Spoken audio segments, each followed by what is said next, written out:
This conversation is presented by xoTO and the City of Toronto and originally premiered in person at Canadian Film Fest 2026. One of the most anticipated Canadian comedy television premieres coming this year, the Crave original series Slo Pitch is already generating so much buzz. From members of the heavy-hitting creative and development team themselves, this panel breaks down how an indie idea becomes a series. It's creative development and pitching and financing and showrunning and navigating broadcaster relationships and so much more. It's a candid look at playing the long game and what it takes to go from Slo Pitch to series. Cheers, Aisha, Evelyna, Karen Knox, Gwendolyn, Cumyn, and Lauren MacKinlay. Welcome to the fest. In advance, we coordinated. We called each other this morning and had a 3-hour conversation on our looks. Yeah, about autumnal hues. Autumnal. Yes. Yeah. Spring is coming. So thrilled, so jazzed to be here to talk to you about the show called Slo Pitch. Forgive me for using notes on my phone. I left my printed notes in the Uber. But yeah, if we could please start with who you are, what you do, and turning points and like what led you to working in film and TV. You could be doing anything, truly, but you're working in TV. So if you could share a little bit about that, that'd be great. I'll go first. Hey, I'm Karen Knox. As I was introduced, thank you, Jen. Congratulations on those CSA nominations. Everyone has to say it once today, right? So I am a director, producer, actor, filmmaker. I've had some movies play at some wonderful festivals around the world. TIFF, Slamdance, Austin, Atlanta, many more. And I've also made a lot of TV. Gwen and I together have showran 5 seasons of web series.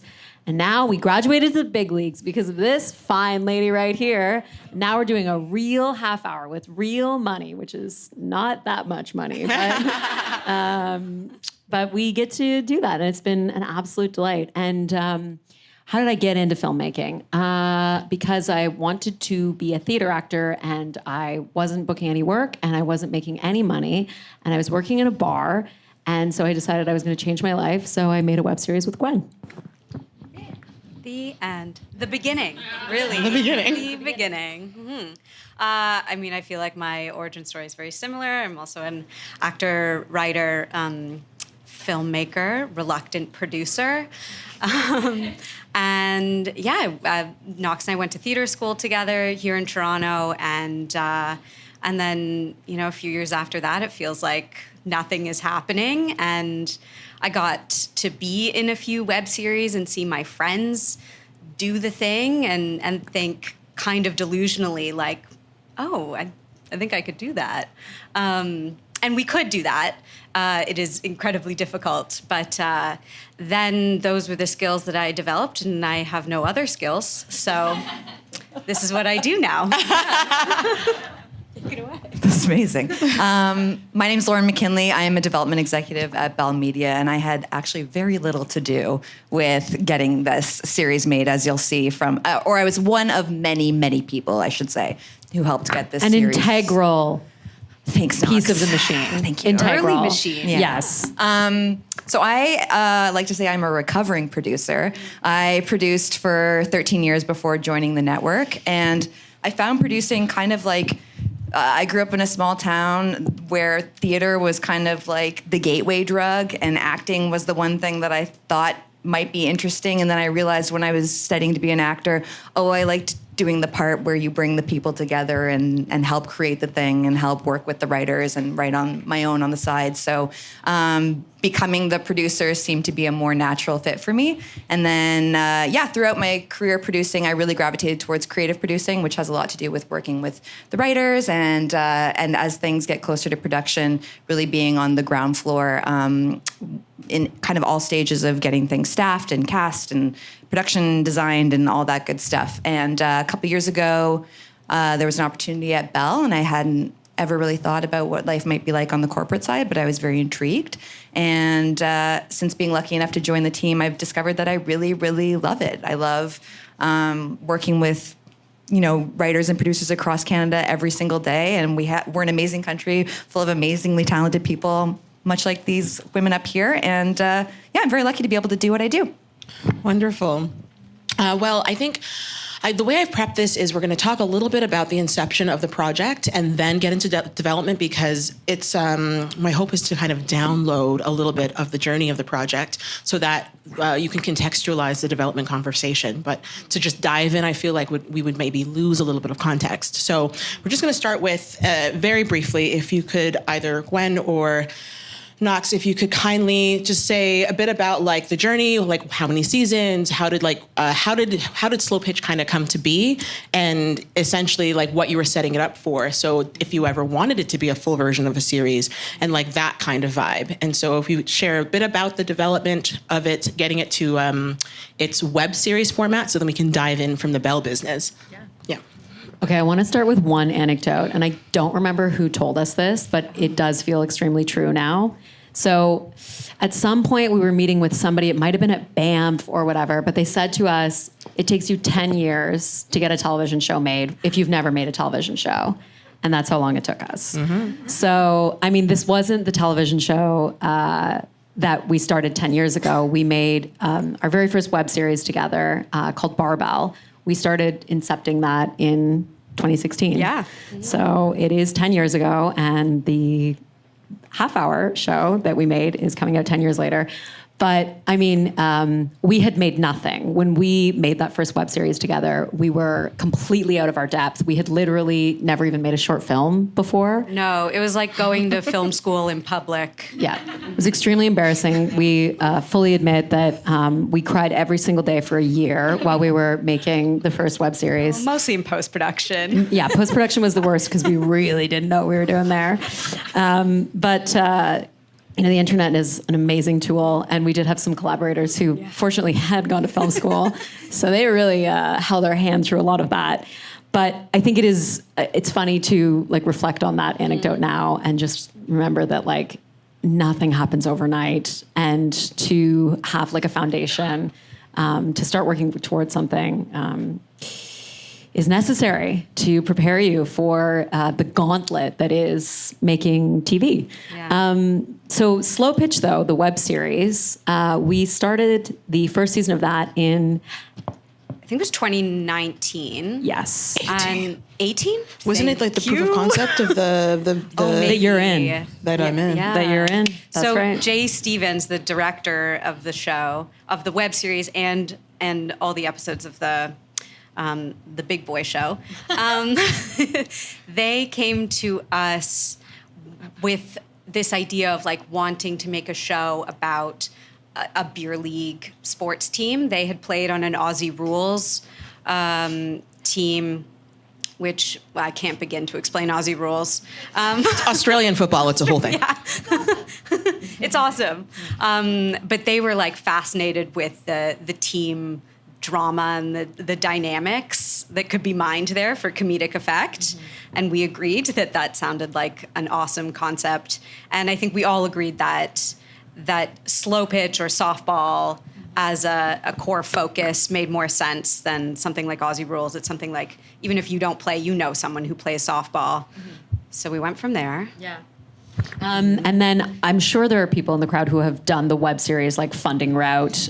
So, you know, there's Ontario Creates, there's the Independent Production Fund, there's the Bell Fund. The Bell Fund. So we had worked with some of these funds before on our first series, Barbell. So we were kind of in the mix. And I think that like it can't be understated how developing relationships with people who work at these funding bodies is instrumental in longevity for funding for future projects.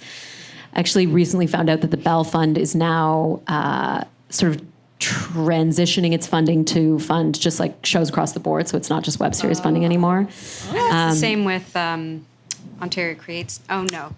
Or the IDM. The IDM fund, Yes. yeah. Okay, yeah. Anyway. Cannot confirm or deny that, but the Bell Fund is transitioning. So, you know, we might be working with them again on, you know, sort of half-hour concepts now. And, you know, we do have great relationships with the people who worked there. So I think, like, if there's any lesson that I've learned, it's that this industry is small. You will work with the same people over and over and again. So leaving a good impression and just being a good person and filing your reports on time for all these funding bodies is just good for the future because you never know who later is going to be able to help fund your next project. So then we made the first season of Slo Pitch, and it was a little easier than making Barbell. We kind of knew what we were doing at that point. Yeah, I think it was also it's a really shooting-friendly concept and show. And the cast is magnificent and wonderful. Yeah, and then I'm trying to think with the funding. We did get Shaftesbury on board with the first season. Yes. So Shaftesbury, if you don't know, is a production company in make Murdoch, Canada. right? They make Murdoch Mysteries. They make Hudson and Rex. The Dog Show, Hudson and Rex. Yeah. They make, what else do they make? Borderline, Slasher, Hell Motel. And they used to have a YouTube channel called Kinda TV, which was one of the platforms that you could use to be your broadcaster that was like a keys open for the Trigger for funding for a lot of the web series funding platforms back in that day. Kinda TV is sort of no more at Shaftesbury. But anyways, they came on board to broadcast Slo Pitch on Kinda TV, and that unlocked some funding for us. And then the show was kind of a hit. Yeah. Like in web series kind of terms, it wasn't like we were, getting any Emmys or anything like that, but it had an audience. And so we were like, well, let's make one more season of this. And it was a delight. We love making this show. We have always loved making this show. It's truly a joy. It's a joy. The set is so fun. You can tell them. They're great bosses. They wrote me into like so many things. Yeah. It's one of the reasons why my agent hasn't dropped me. Your agent would be a fool. I know, but no, I'm not making them money. Okay, wonderful. So we've got that off the ground, and then I'm very quickly going to talk to Lauren about Belle, and then we're going to jump into development. I just wanted to lay the groundwork for y'all people. So because Belle is having a mini moment as well, I wonder why. What's the show called that people are like kind of obsessed with? Is it Heated Rivalry? I think, yeah. It sounds familiar. Yeah. And so like, basically with like Late Bloomer, Office Movers, there's a bit of regenesis maybe is the wrong word, but like something is happening at Belle, and the Belle that I knew maybe like 6 years ago where I'd like go to watch Game of Thrones, to be honest, is now a place where I actually go to watch original programming made by Belle.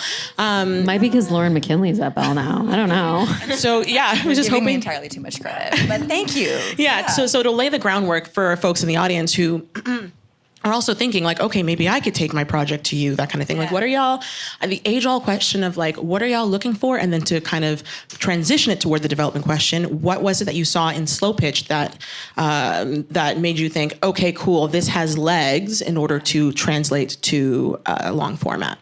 Okay, great questions. So you're not wrong. There is kind of a Crave 2.0 thing happening right now. Woo!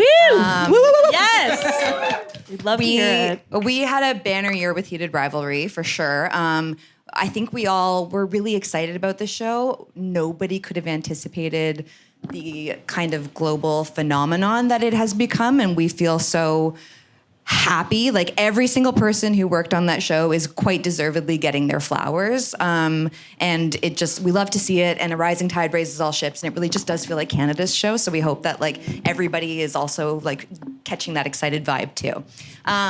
But it also kind of proved for us what we've been looking for a little while, and now have the ability to just kind of kick it up even more of a notch. So with Crave, back it up once. Myself and my colleague Adam Fagan are the two development executives that work under our head of development, Rachel Goldstein-Couteau, who oversees scripted and unscripted. Adam and I oversee scripted for both CTV and Crave. So on Crave, it's our streaming service. It's where you can come to take risks and have a little bit of fun. We say it's really in the writing. And Heated Rivalry is a great example of really elevated, sophisticated writing that takes its audience seriously. We are looking for something that can, swing big. We're always excited about subverting audience expectations. I think when you think of a romance series, you get one idea, and when you flip on Heated Rivalry, you can see that it's layer upon layer upon layer of so much more. in terms of exactly like the nuts and bolts, half-hour space, there's a bit more opportunity in the half hour than the full hour on Crave.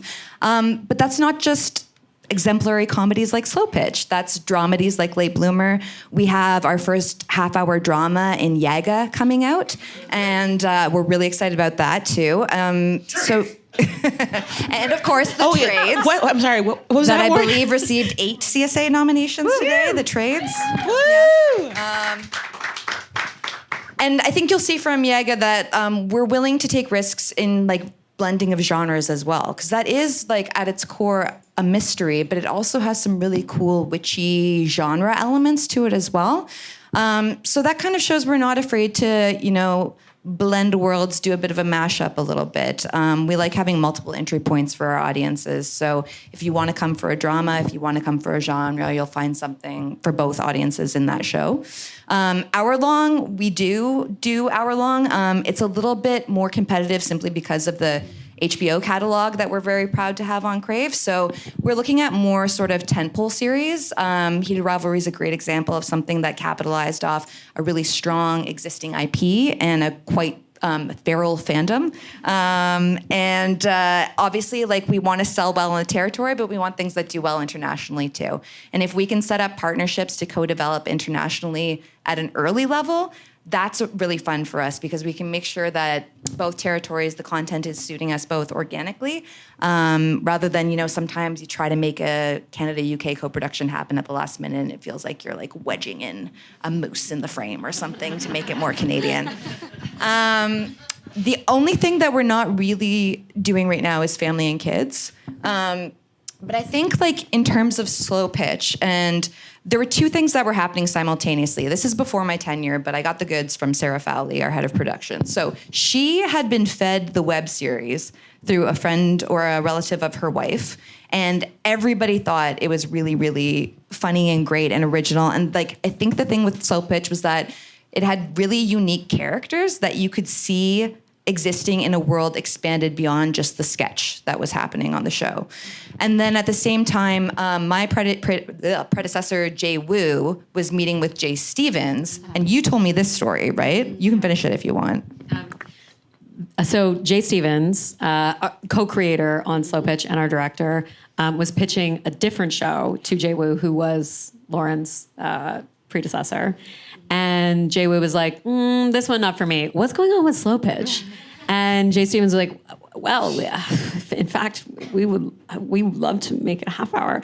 We had no plans to do that. Like, after we finished Slo Pitch, we were like we had like kicked around the idea of maybe making it a half hour, but we were like, oh, like, what's the viability? Like, who's gonna take this? Da, da, da. And how do you make that happen? Yeah, and we had pitched it in America to a couple people, Lauren Aguarton. Yeah. There was like a whole thing, and it kind of looked like maybe, but it had kind of been on back burner. So then Jay got out of the meeting with Jay Woo, called us, and was like, okay, we need to have like a one pager like now. Like, can you get on your laptops now? And we were like, oh yes, we can. So then we sent in like a one page and like maybe like a treatment. And that was, I don't know, 7 or 8 years ago. No, I'm just kidding. That was like, what, like 5? No. 4. 3? Maybe. But anyways, that's what kickstarted sort of development. And the development was quite long. It was definitely at least 2 years. Mm-hmm. Definitely at least. I've heard longer, though. I've heard longer, too. About other yes. shows. So maybe 2 years is completely normal. You can tell me. We don't like it to take that long, I don't think. I mean, I think, like, if you keep momentum going, it's better for everyone. Mm-hmm. But I was hired in 2024, and you guys were nearing the end of the development period, so I got to have a little bit of fun with you guys. But it was a pretty realized idea by the time I came in, because I think that you had recognized with Georgia, who also worked in development before me, and with Rachel, that maybe the format needed to be different, and that's how you came across the mockumentary style, right? Or was it the web series was a mockumentary? No, sorry. I mean the half hour sort of follow doc, and it was just like a little bit more stretched out rather than sketchy. Yes. So episodic arcs, and then the series long arc as well. Yeah. Yeah, like the web series was definitely more sketch. Yeah, sketch. More sketch than like, you know, sort of serialized, like story overarching. Yeah. And so, so just to pump the brakes for anyone who in the audience who does not know, because, you know, it's like varying levels of understanding here. So my show is in development with Bell. What does that actually mean? What happens? Do you need to find a producer? Do you have to, chain of title? Like, we don't have to get into it too hard, but if you can walk us through very briefly, like those steps, and then we can talk about format and a couple other things like that. So another thing that Slo Pitch had going for it was they already had a production company attached, which is really awesome. The fact that Paige has been your producer on every iteration of this, right? And Paige was meant to be here today, but sadly couldn't join us. So it is a prerequisite that you have a production company attached because that creator and creative producer relationship is so strong. They're the one shepherding you through the process and working directly with the network. So either you're coming into pitch before you get a development deal, either you're coming into pitch or you're submitting materials like these two did. Then you're having meetings and we're kind of discussing amongst the broader original programming team internally whether or not we think it would be a good idea to put it into development. And we really like to develop things with a defined pathway to production, which means we're not just like, oh, that sounds cool, let's see how it goes. Like, we want our programmers to say, yeah, I think this would do well at 8 p.m. on Thursdays on CTV, or this makes sense on Crave in Q4 of 2028. Like, everybody's really thoughtful about what we're spending money on, basically. And then when you get into, let's say it's great, we want to do development. Typically then you would give us a schedule of what you want to be developing. Sometimes that's one script. Sometimes that's a script and a Bible. Sometimes it's 2 scripts and like a series overview, which is a little bit less than a Bible. It's a conversation and every project is different. And then you'll build a budget for what those deliverables will cost and a schedule for when those will be delivered. Wonderful. Yeah. And so from there, once you okay, because I feel like sometimes, and this is kind of a money conversation, because sometimes people are like, okay, I'll just go to the broadcaster without a producer and they'll just like find me a producer. Not true. And then also they're just going to pay for all of it. So, which is also not true. And so if we can talk about fundraising, because obviously Bell does come in with some money. However, like, for example, if we can talk about the Page Boy attachment as well. And so just talking about, I think sometimes people assume that once we're in your development, that means like, okay, we're going to be shooting soon, but there's so many more hurdles. And so can you speak to, like, once you had your scripts are developed, you're like, oh, this package is so hot. Like, what did y'all do from there? How involved was Bell with that? How involved or how hands off? How much was it Shaftesbury? Like, how much were you guys involved? So just looking at, like, once your development materials are together, what happens next before you finally get the green light to go into production? Yeah, so I can speak generally, and then you two can talk about what it was like specifically for you. So generally speaking, development is entirely separate from production, and it's funded through Bell, through CMF, through a variety of different funds. But it's a smaller budget, and it's a smaller process than production. And we just really want to get your first script or two in as strong of a position as possible so people can see what the show is and the voice on the page and how it's going to be executed on screen. We have quarterly or bi-monthly greenlight meetings where any of the projects that myself, Adam, and Rachel have been developing, if they're ready to be considered for production, we bring them in front of a team of suits who are wonderful and much above my pay grade, and they get to decide. No, we all decide together. We all have a nice, thoughtful conversation about what we see the project for, if it's for CTV or for Crave, and a variety of different elements that make the project like stand out in a marketplace of hundreds of different shows, and why we really love the team, why we really think that it could be a strong subscriber driver for Crave, because that's a big thing, why we think audiences would hang on from week to week if we're doing a weekly release, all those types of conversations. And then once it goes into, if it does get a green light, sometimes it's greenlit, conditional on financing, and then it's over to the producers to really put together the rest of the financing, because Bell will come in for a license fee. and we trigger tax credits. So you'll get your provincial and national tax credits, your regional tax credits if you're going for it.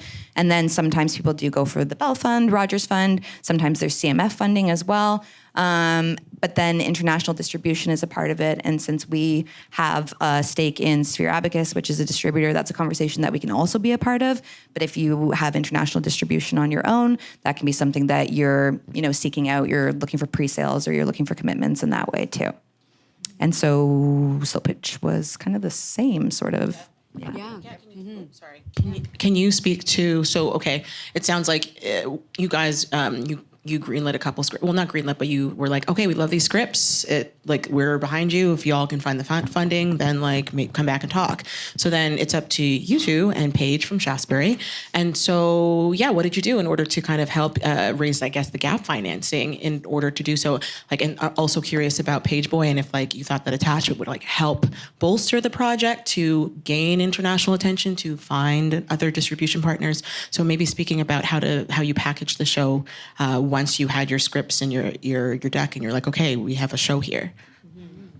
It's too bad that Paige Haight isn't here, our producer, because this was really her, getting the financing together was her gauntlet. But all the aforementioned grants, I believe. Yeah. Yes. Yeah. Thank you to them. And Page Boy was... Page Boy was a partnership that Bell was exploring, and we were like, you guys should read this. Yeah. Oh, also Page Boy is Elliot Page's company, just to... Thank you. Back Aisha, to you. Thank you. Sorry. And that was a project that we were really excited to get in front of them, and they loved it. And they were so great during the development process too. They really wanted to make sure that they had, meaningful involvement beyond just a vanity EP credit. And Tuck from Page Boy especially, very sports-minded. Yes. My colleague in Very production. hands-on, very so in it with us. Really, he's been great. Yeah, and then my colleague Alexis, who is a production exec, who we all love. We love Alexis.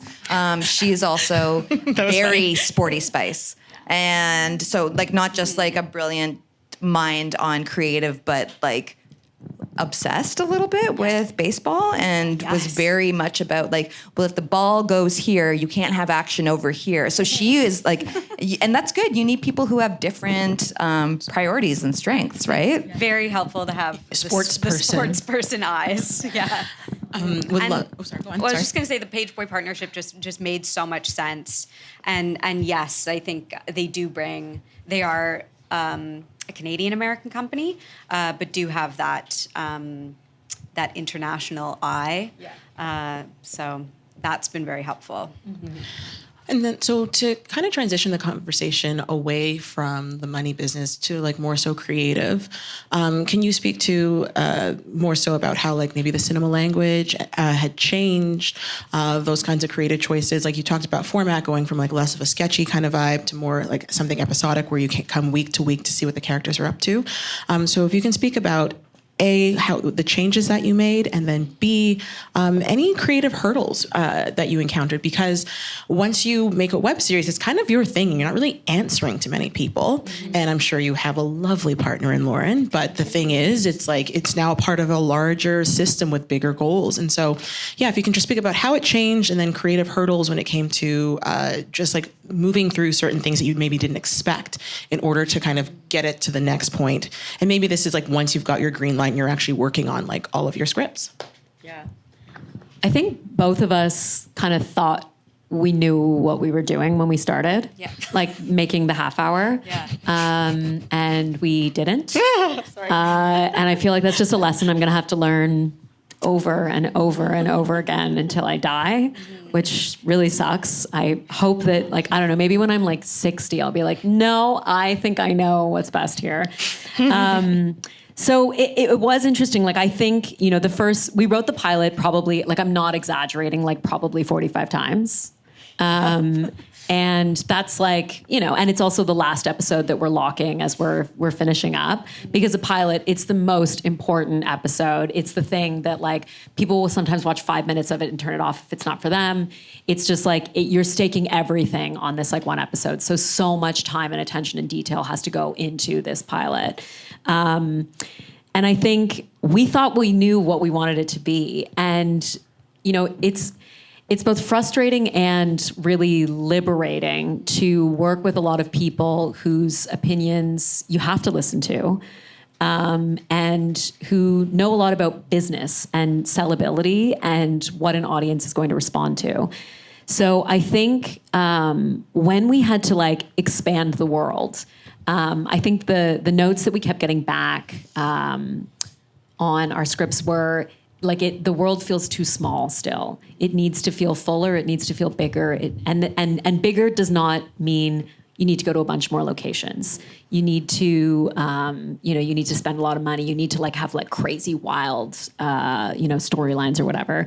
I think what it really comes down to fundamentally is, do these characters have a huge full life, and do the characters ring true?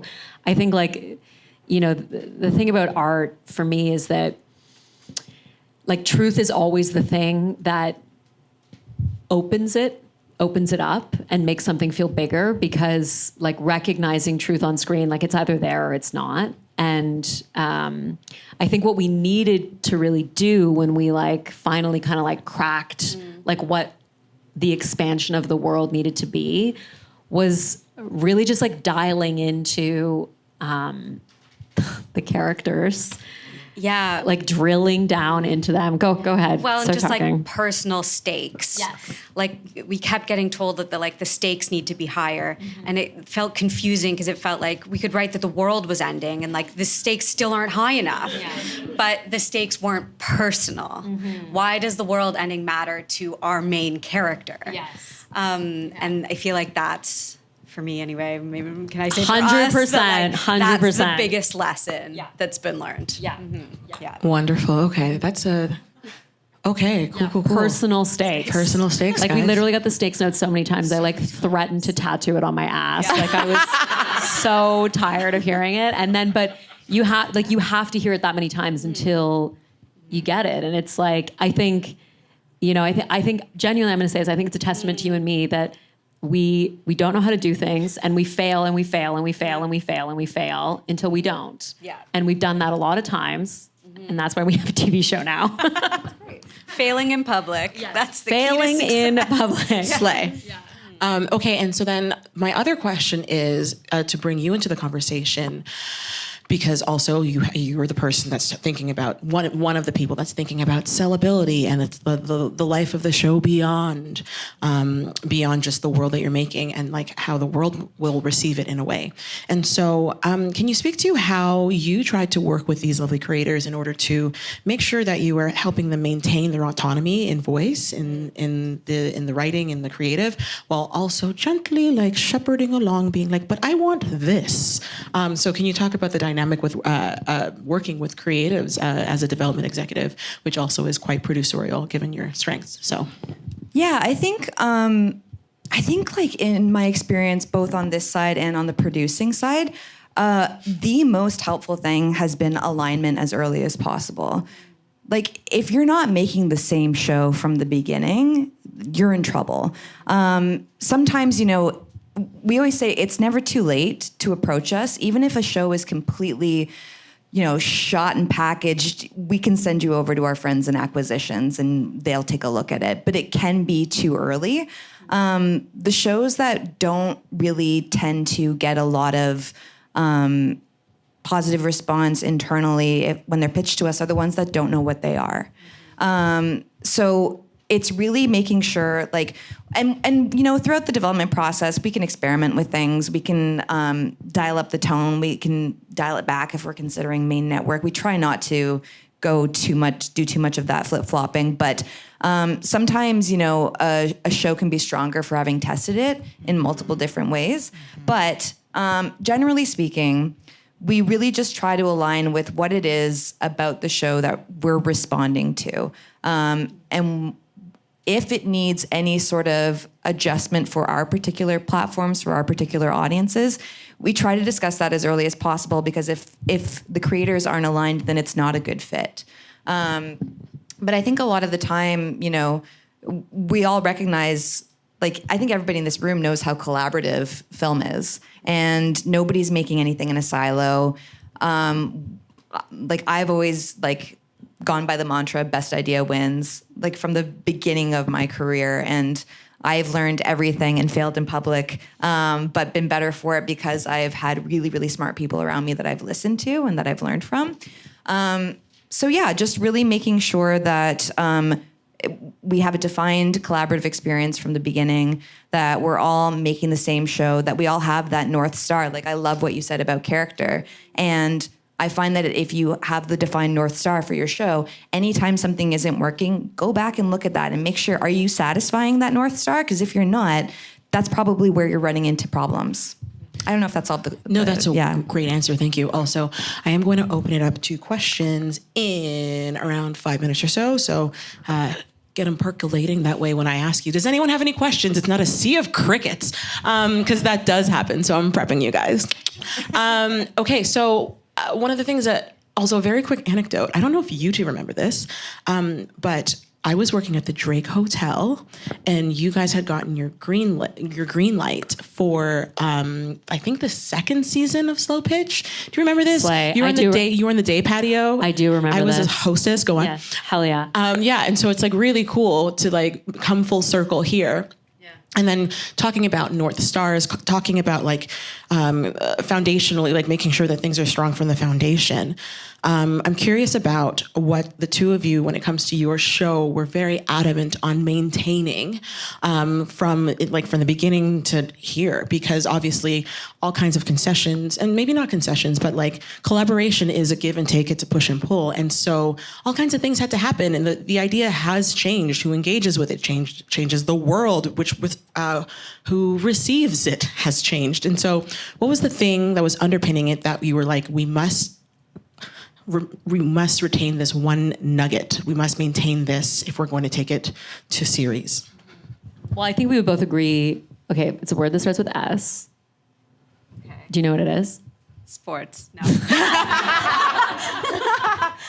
No, shenanigans. Shenanigans. Hijinks. Hijinks. I think they're like, to us, like the show is like, it's a mockumentary about a beer league sports team. And it's like, that could be anything. But I think like the spirit that Sarah Fowley identified, that you identified, that Jay Woo was interested in from the get, it's the spirit of the comedy, which to us was not something that had necessarily been done before from a cast of like female and non-binary people. It's a bit Trailer Park Boysy. It's a bit, kind of like, it's a bit more bro humor. It's a little raunchy. It's a little raunchy, and a little raunchier than I think like a cast of non-binary female leads has ever kind of really got to do before.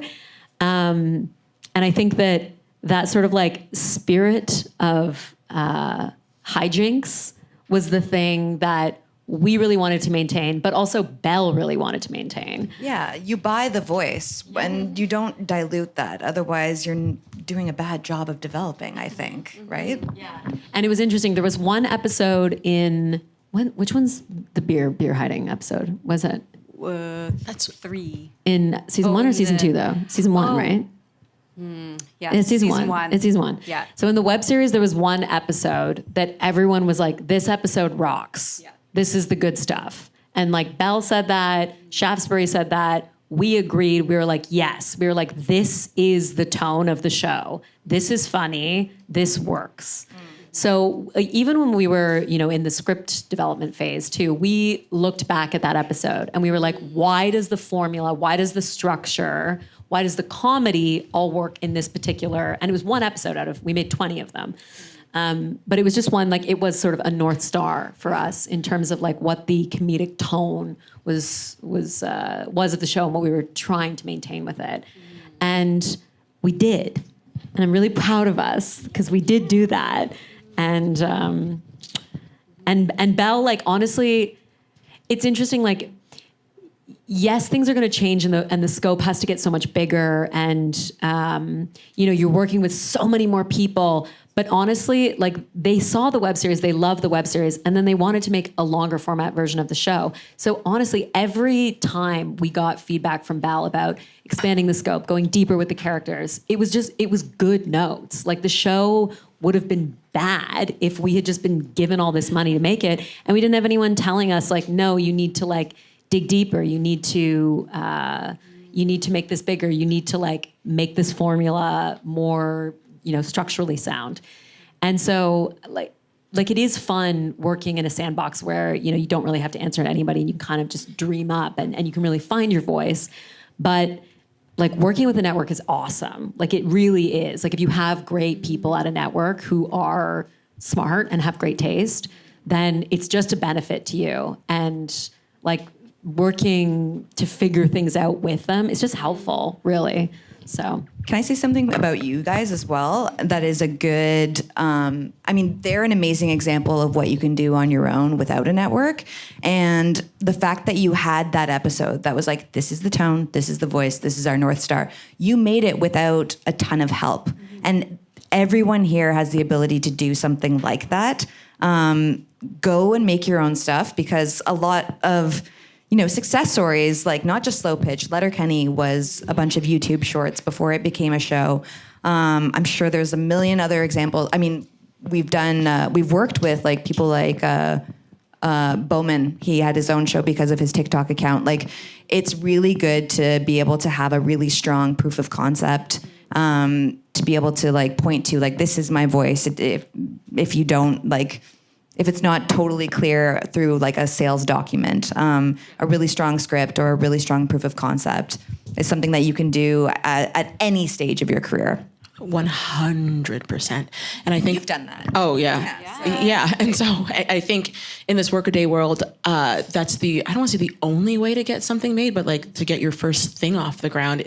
Like, and it goes back years beyond this. It's, or years before this, like Issa Rae had The Awkward Black Girl, and then you talk about Letterkenny, but then also like Broad City was a web series and so, I've always said this, the internet is where it's at. And so that's where you can like find your audience, find your people, which is also helpful to like prove like there is someone that wants to watch this, which is why you guys made a second season of the web series, right? So yeah, proof of concepts. I did one for my feature too. They made 2 web series. Oh my God, and then you made Homeschooled as well. And so they've made several web series that were kind of like leading us to this point. So it's not impossible, it just takes friggin' forever. Okay, so we have around 15 minutes left, 14. So I'd love to open the space up to questions. Who's got one? Do you got one? Please. So to reiterate, kindly remind me of your name, so sorry. Kate and Sasha have a show for everyone in the room, and they have a pitch deck and they have proof of concept. It looks sick. And they're like, how do we get in the room with Bell? Are you talking about like for development? So how do we get into the room with Bell Media? Yeah, so if you have a production company on board already, that's your first step. So, or if you don't have one, that's your first step, because we only take pitches from production companies, ideally ones that we've done business with before. So I would say time to go out and shop around your series to some of your favorite Canadian production companies. If you don't know them offhand, I would say put on Crave, watch some Canadian originals, and wait for those credits to roll and see who made it. And then what happens next is usually someone from the production company will give myself or Adam or Rachel a heads up, say, hey, we have a show that we want to bring in. We send over a link to our online submission portal. It goes in that way. When we get together weekly for our internal discussions, we discuss all the new submissions. And if it seems like something that we might be wanting to learn more about, we'll set up a pitch or we'll read material, whatever's available. Thank you. For the creators, when you were making your web series, how did you grow your audience? What'd y'all do? That's a great question, and it's hard to do, and I feel like it's like harder now even because like the attention economy. Like, damn, those eyeballs, they ain't cheap. Like, whew. Eyeballs up. Yeah, for real.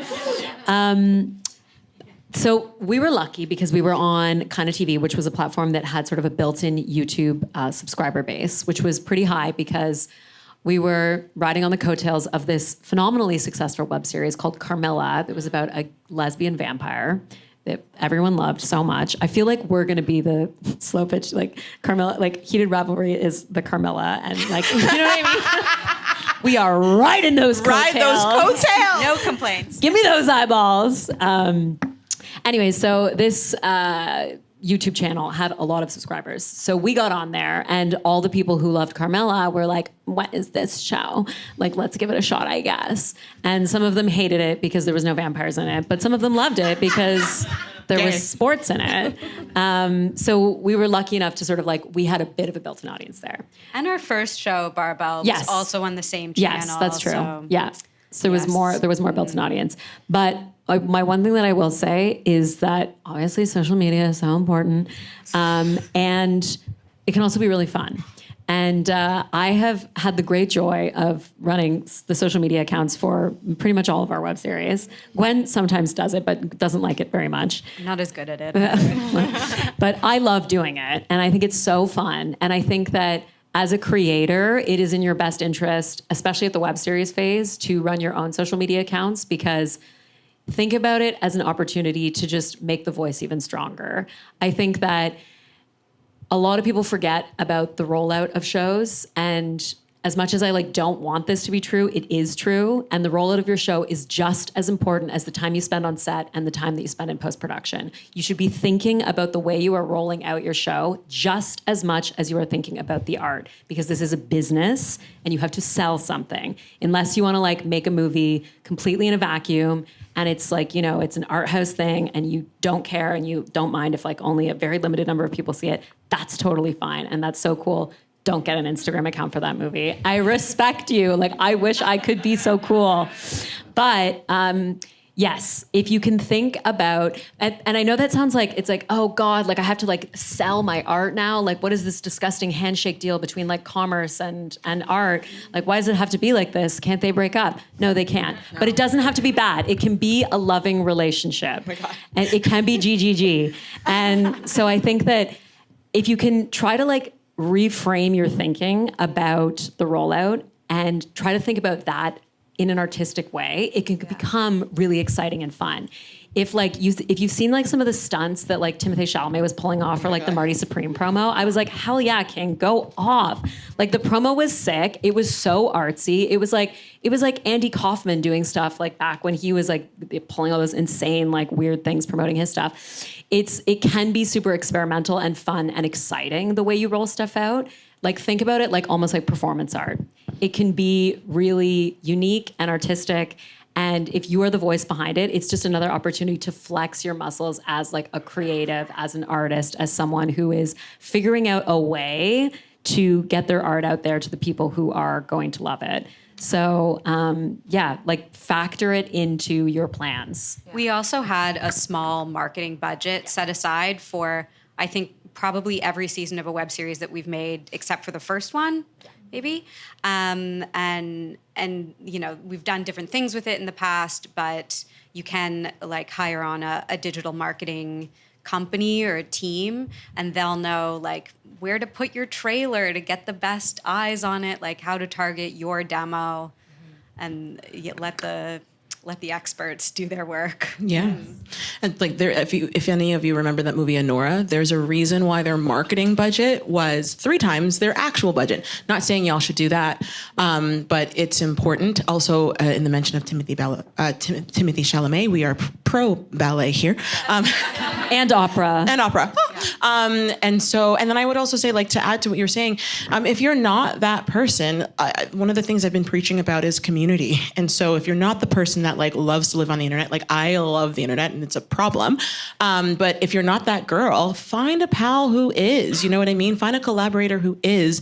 And then also digital media marketing business, that stuff is important. And it'll also, especially if you want to be able to take it to a bigger broadcaster, if you can say, hey, we had these short clips on Instagram and we put out 4 of them and then one of them did really well, you can see like the metrics behind it on who's watching it. And then from there, you can put money behind it. And then you actually get a snapshot of who your audience is, which only helps bolster your case when you do go to a streamer being like, there are people who want to watch our show.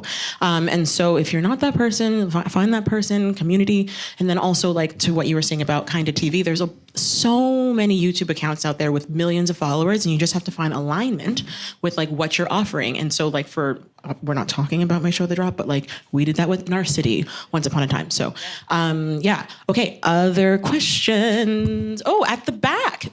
Okay, so I think the question was, when you have a built-in fan base, fans are vocal on the internet and sometimes mean. They're like, okay, like this is not how we know the character that this is not how we know the character that we fell in love with once upon a time. So I guess the question is like maintaining the nugget that people fell in love with in the first place. And so how do you do that? It's a really interesting question. I feel like we're lucky with this fresh start with Belle. Kind of, although the show has existed in the past, that this is it's a new go for us. But it is, it's like something I think of as happening like in season 7 of whatever, Friends, that the Joey you know in season 7 is not the Joey you knew in season 1. And how are we going to avoid that? Because we will have 7 seasons. So. Syndication. Right, Lauren? I think I'm avoiding that, answering that directly. But no, I think it's a good challenge. I think, I mean, fans, not to bring it back to heated rivalry, but like that's a show that people in this room have watched and you haven't had the pleasure of watching Slo Pitch yet. So I'll use that as an example. Like there were very, very vocal fans online before the show dropped being like, if this isn't what I have in my head, I will burn this place to the ground. And that's a lot. But I think that there's also just as much love for a form to exist beyond just one facet, right? Like they have a very vocal fan base. And I think because both of you as creators have as much love as your projects themselves, people will be really excited to support you and support that. And I think my hope is that if you show up to the half-hour version of Slo Pitch, not only are you delighted with the changes, but like you're rewarded for being like an OG on like who was there on the ground floor back when it was on Kinda TV. So it's that multiple entry point, right? You have people who have been following the show from the beginning, and then you have entirely new audiences who are just going to discover it because they heard it was amazing on TikTok or Twitter or whatever X, whoever is talking about it these days. And they're going to just discover a really good half-hour comedy unlike anything they've ever seen before. Yeah, I think it's a testament to also why this is hard. You can't please everybody, and like you shouldn't be trying to, but you kind of have to, but you don't want to. But also, Joey shouldn't be the same in season 7. There's that He's too. been Be through allowed stuff. to evolve. Yeah, exactly. And so we have time for one more question. So sorry, Sasha, I was going to go back to you but this lovely person. Don't apologize. What are you apologizing for? You literally didn't. You put your hand up. Oh my God. So we have 2 minutes. Give me your question, Queen, please. So the question was about stakes. Our lovely question asker person here has said, I have had struggles in my own work getting through that. I've got the same notes. And so was there an aha light bulb moment where you're like, okay, this is what we need to do when it comes to stakes? Or was it just a consistent grind? I feel like we've talked about this a lot and like been sort of like trying to distill like our experience of like the osmosis of understanding what that means. And that's not to say that like we're not going to make mistakes in the future. We'll be like, sure, whatever. But I think if I can like give you like the briefest sort of anecdote of like what to us is now like personal stakes versus like general stakes. So in Slo Pitch, the game's going to get canceled, and that's bad for everyone. Big stakes. Oh my God, they can't play the game because they haven't paid the fees for their the league fees for the season or whatever. So the game's canceled, they can't play the game. Those are general stakes. Personal stakes are the lead character's ex-girlfriend is playing on the other team, and she really needs to impress her at that game. So then the stakes become personal all of a sudden. It's not general, like, oh no, the game is canceled. How are we gonna uncancel the game? Which is kind of like sitcom format. It's like, there's like an issue and the characters have to work together to solve the issue. That's like very, very basic, fundamental. But when you personalize it, it just, it hooks you in and you just wanna watch that. It's like, and it's not always that simple either. But it's kind of like when you see, it's like pornography. You know it when you see it. Personal stakes. You know when you hear them. And it's hard to define. It's hard to define, but you know it when you see it. So, I think that, but I didn't think that was going to go. I actually had a feeling because I've been looking at that XXX ring on your finger, and I was like, porn's going to come up. At the 11th hour, I had to sneak it in there. I'm sitting on a panel with the Heated Rivalry producer. I mean, I had to bring it up at some point. Keep it sexy. Of course, right? keep it sexy. I guess we'll leave it at that, unless you have any other brilliant thing to say about. Well, I guess just that, it was particularly poignant for Slo Pitch, that realization for us because the show is innately about very low stakes. And we came into it stubbornly thinking that no, that's the whole point. People care a lot about this thing that ultimately doesn't really matter at all, and that's why it's funny. But we still had to define why these people care so much about this thing that really doesn't matter. Very Marty Supreme of y'all, now that I think about it. Yeah. It's the orange. It's the orange. Well, thank you, Knox. Thank you, Gwen. Thank you, Lauren. Thank you. Thank you, Aisha, Karen, Gwen, and Lauren. Proof that a slow pitch can lead to a very big swing. Huge thanks to our sponsors xoTO in the City of Toronto and IATSE Local 58 for making this conversation possible. Cheers and Chats was produced by Jen Pogue, Ashley Rains, and Bern Euler for Canadian Film Fest. Music by Brett Higgins. This episode is co-produced, edited, and sound mixed by Ryan Gordon. For more info on the fun happening now at CFF, find us at canfilmfest.ca.